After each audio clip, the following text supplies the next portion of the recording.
Araw-araw na lamang, kabi-kabilang mga aksidente sa lansangan na sangkot ang motorsiklo.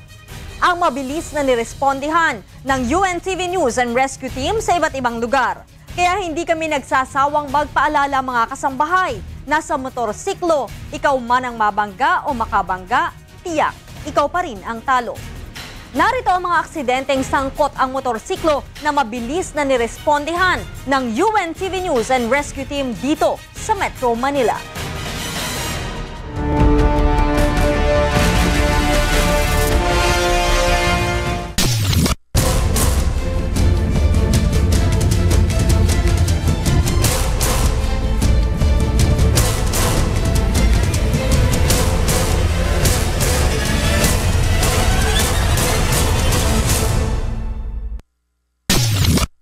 Sa Cebu, dalawang motorsiklo ang nagbanggaan sa Carlac Street, Barangay Fatima, Cebu.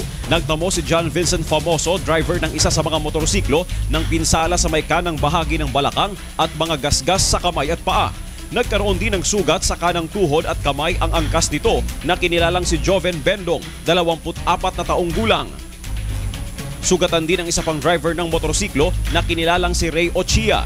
Matapos nalapatan ng pangunang lunas ng UNTV News and Rescue Team, sina John Vincent at Joven ay agad na dinala ang mga ito ng grupo sa Cebu City Medical Center upang masuri ng doktor. Tumanggi namang magpadala sa ospital si Ochia matapos na malapatan ng first aid. Ayon sa inisyal na investigasyon, pumasok sa one-way si John Vincent kaya nakabanggaan ang kasalubong na motorsiklo. Yung pagkabanggaan, so biniguan mo yung sa kaparte. Kining sa kaparte, naging sa iyang saktong agyanan. Nga, huwag pagin magsugaan kapag usabi na nagako sa smog. Cross ra siya ba? Cross bitaw siya niya. One way man to siya niya. O siya suga. Sa Quezon City, nirespondihan ng UNTV News and Rescue Team ang isang motorcycle accident sa Mindanao Avenue, Quezon City. Agad na nilapatan ng pangunang lunas ang biktima dahil sa tinamo nitong sugat at pananakit sa kanang tuhod. Bumangga umano ang sinasakyan nitong motorsiklo sa likod ng isang sasakyan habang binabaybay ang southbound lane ng Mindanao Avenue sa Barangay Toro, Quezon City. Kinilala ang biktima na si Floridel Ocampo, 28 anyos at residente ng Project 8, Quezon City. Hindi umano sa kanya ang naturang motorsiklo at itinakas lamang sa kanyang amo. At dahil sa takot, nagawa pa nitong umakyat sa bubungan ng isang bahay. Lumakad siya tapos akala ko nga may kilala na dito. Baka pumasok eh, pala umakyat sa taas. Matapos maibaba sa bubungan ang biktima, dinala na ito sa East Avenue Medical Center para sa iba pang kakailanganing atensyong medikal. Sige po, baba. Sige po, dahan-dahan. Sige po, baba.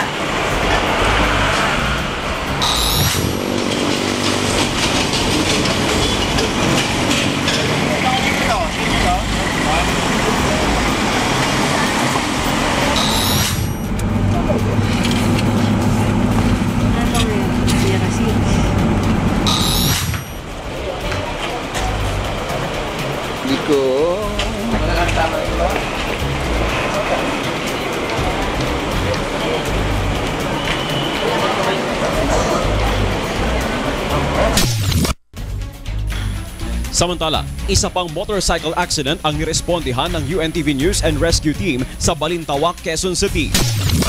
Nakita na namin, nakabulag ka na ito mga ito. Duguan at puro gasgas ang katawan ng driver na si Patrick Valenzuela at ang angkas nito na si Rafael Miguel, kapwa residente ng Barangay Balingasa, Quezon City. Ayon kay Valenzuela, nagsasagawa lamang ang dalawa ng test drive upang masubukan ang kanyang motorsiklo. Naaksidente ang mga ito nang ma-out of balance sa southbound lane ng EDSA Balintawak. Parehas yung nakainom eh.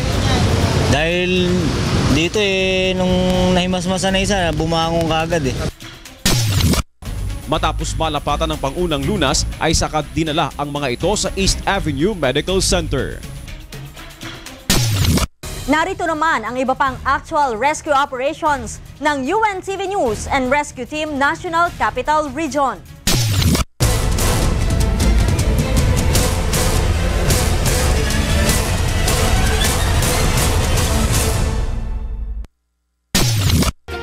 Rumisponde ang UNTV News and Rescue Team sa banggaan ng dalawang kotse sa Quezon Avenue Tunnel sa Quezon City. Nadatnan ng grupo si Lola Rose Luna, 61 anyos, na iniinda pa ang sakit sa kaliwang braso matapos mabangga ang kotse na sinasakyan nito.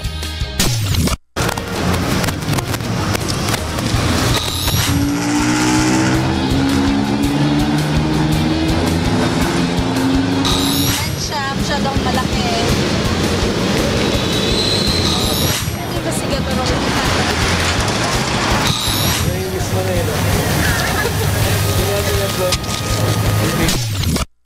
Agad namang dilapatan ng pangunang lunas ang biktima sa dinala sa ospital.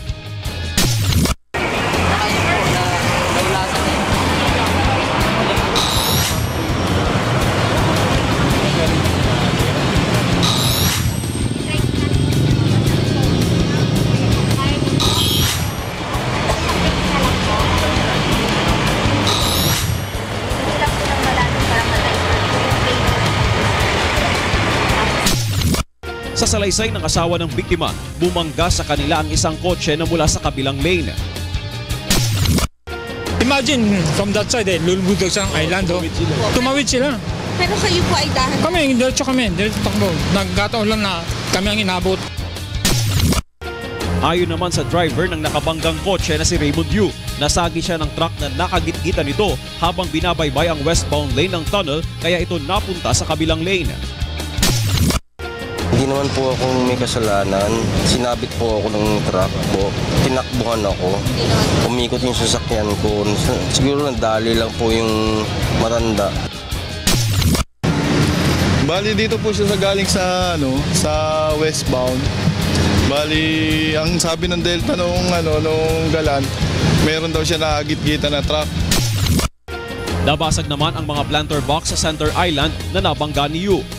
Nagkalat din ang langis sa kalsada na agad namang nilinis ng MMDA upang hindi na makaabala pa sa mga motorista. Nirespondihan din ng UNTV News and Rescue Team ang isa pang vehicular accident sa eastbound lane ng Commonwealth Avenue, Lungsod, Quezon.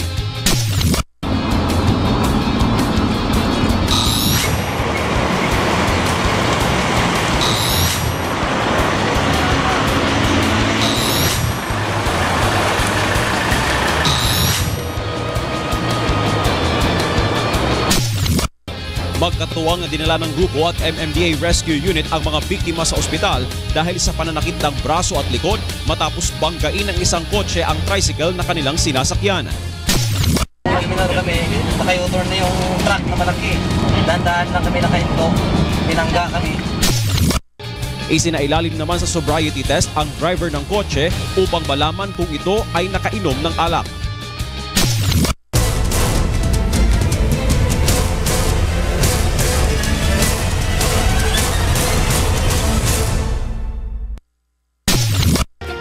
Nilapatan ng pangunang lunas ng UNTV News and Rescue Team ang sugatang pedestrian na nakahiga at namibilipit sa sakit matapos ba-aksidente sa Villa Socorro Street, Barangay Bahay Toro, Quezon City.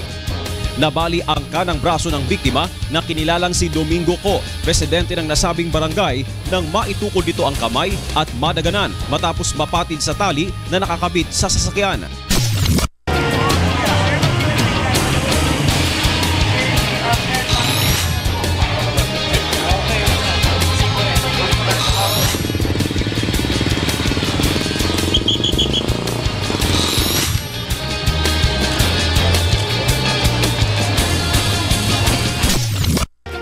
Ayon sa mga nakasaksi, hindi napansin ni Ko ang lubid na nakakabit sa dalawang sasakyan nang tumawid ito. Dito na kami, nakita lang namin siya tumatawid. Akala namin nabangga. Ayun pala, yung paa niya, umikot sa lubid. Kaya pagtukod niya, nabali yung kamay niya. Tatawid siya.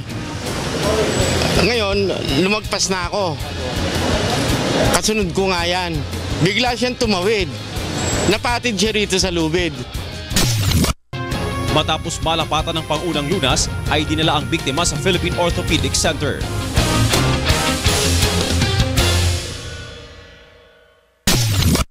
Ugaliing mag-ingat mga kasambahay, lalo na kung ang dala nyong sasakyan ay dalawa lamang ang gulong. Tandaan, may pamilya kang naghihintay sa iyong pag-uwi bawat araw. Narito ang emergency hotlines ng UNTV News and Rescue Team National Capital Region upang sa oras ng sakuna ay inyong mahinga ng ayuda. Maging responsableng mamamayan.